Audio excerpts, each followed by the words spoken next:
Hello and welcome to Craft with Sarah.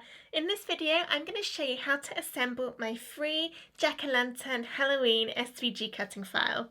So you can get this free file from my blog and I'll put a link in the description of this video where you can go and get it. Now I've cut mine all in holographic card so you can see it's got a really nice shine on it, but it'll work just as well from regular cardstock too. Now before I jump in and show you how to assemble this one, I just also want to show you some of my other Halloween designs that have just been released in my shop.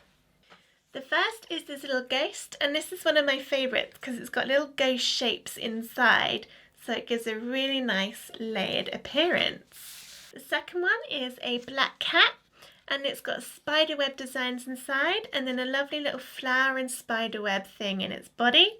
And I've added some little stars for a bit of extra sparkle.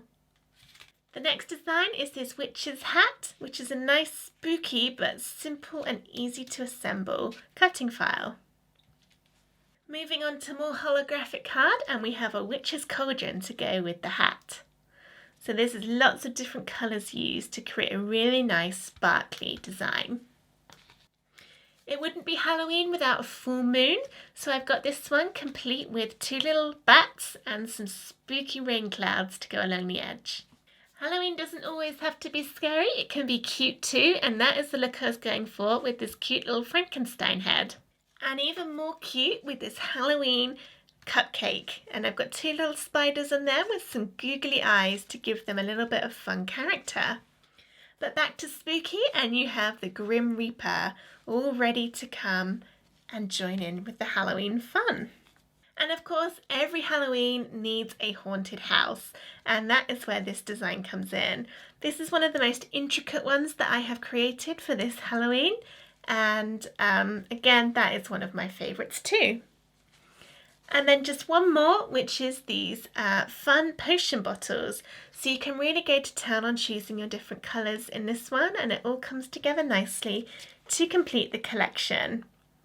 So if you want to get any of these files, head on over to shop.craftwithsarah.com or follow the link in the description of this video. But for now, let's jump back in to assembling our jack-o'-lantern pumpkin.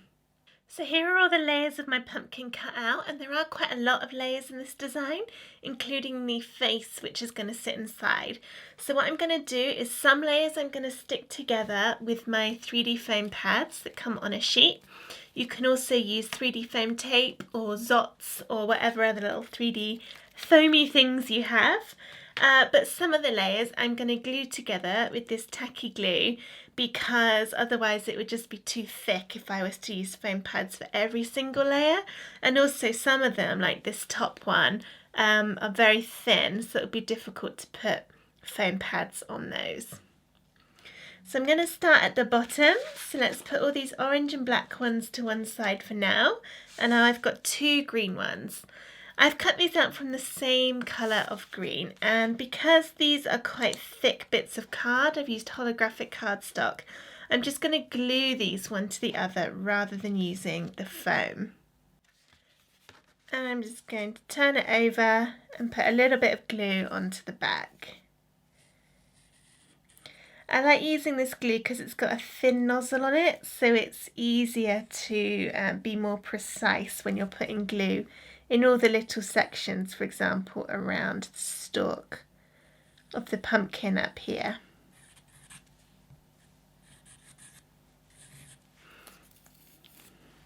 You could use foam pads for this bit if you want a bit more depth between the layers of the stalk, but I think I'm going to glue it. Okay, so now I've done that, it's time to add the bottom layer of the pumpkin, which is the one that's all filled in like this, and that's just going to sit on top. I'm just going to check I've got it the right way round. You can tell because one of them lines up better than the other. So yes, I did have it that way. So I'm going to turn that upside down and bring in my foam pads, and I'm actually just going to cut these a bit smaller so that they'll last me a bit longer. So just cut some in half and use these. So I'm just putting some along the edges You don't need to add loads and loads, but you do need enough that it's going to be firmly stuck on, and all of your key parts of the layer will be secure. So I'm going to put some in the middle, which is going to stop it sagging when it gets the weight of all of the other layers on top of it. So just a couple more, and then one more in that big gap along the top, and I think we're sorted. So now I can peel the tops off to get the sticky parts of the foam pad revealed.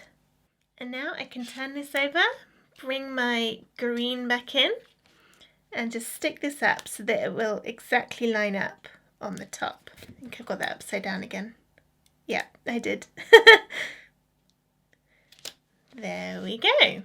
The next layer is this one, and again I'm going to use foam pads, so let's just make sure that's the right way. And now I can put some foam pads on the back of here.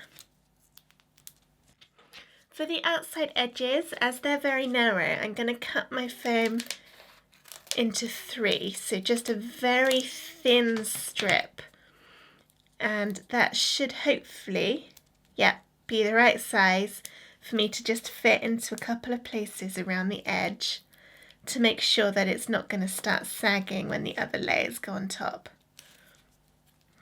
Make sure that your foam doesn't go over the edge, either in the middle of the mosaic bits or the edge of the pumpkin, because if it does, then you'll see it when you turn it over, and we don't want to see the foam from the other side. We want it all to be nice and hidden.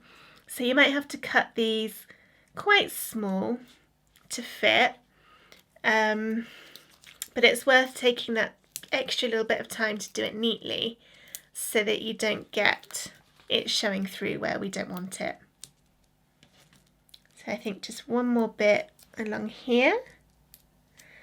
And now I'm ready to peel the backings off and stick this on.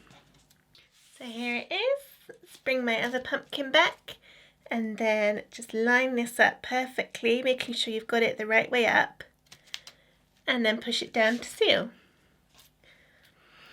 The next layer is this black one, and for this one I'm going to stick it on with glue. So it's to create that outline of the edge of the pumpkin, and I think to give it more of an impact, glue will be the better choice for this layer.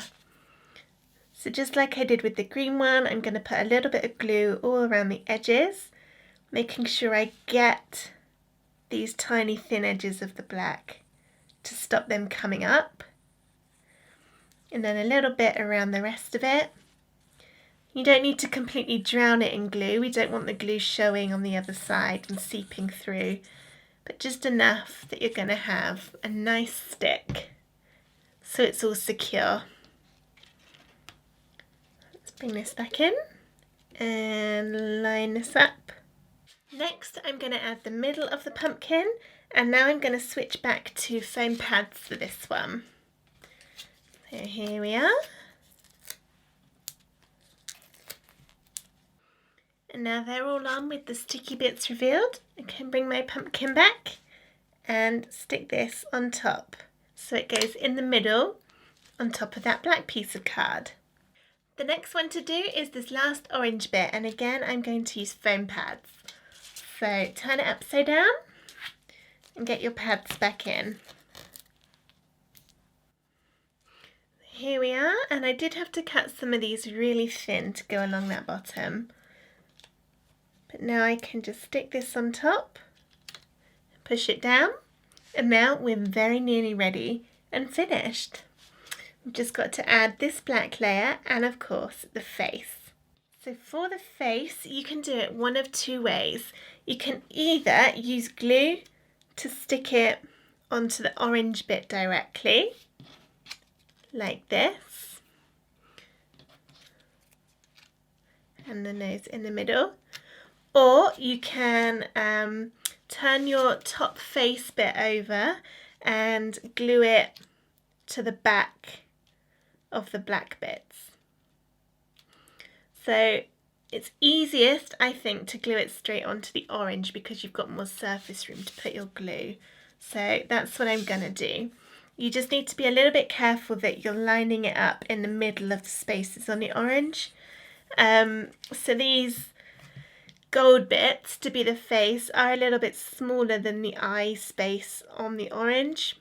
So you can see I've still got a border of orange around the edge. So you just need to make sure you put it all in the middle of the matching shape on the orange parts. And that's because the black's going to go around the outside. Alright, so let's add the nose again in the middle of the triangle that's on the orange part.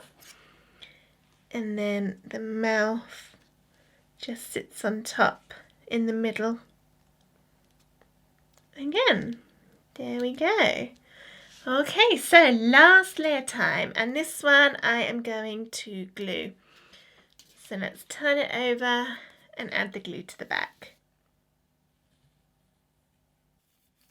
There's the glue. So can turn this over, getting glue all over my fingers, and then stick it on over the top. And this will line up with the gold bits you've put on. And then you can just press it down to get that glue to stick. Now I'm using holographic cards, so the glue can be a little bit trickier to get it to stick because it's such a shiny surface. So I'm just going to hold this down a minute until that glue's had a chance to dry. There we go, and now there's just one bit, which is to put the triangle of black around the edge of the nose. So put a little bit of glue on. Oh, sorry, I did that kind of off shot of the camera. That wasn't very clever, was it? But here we go, and just stick that on.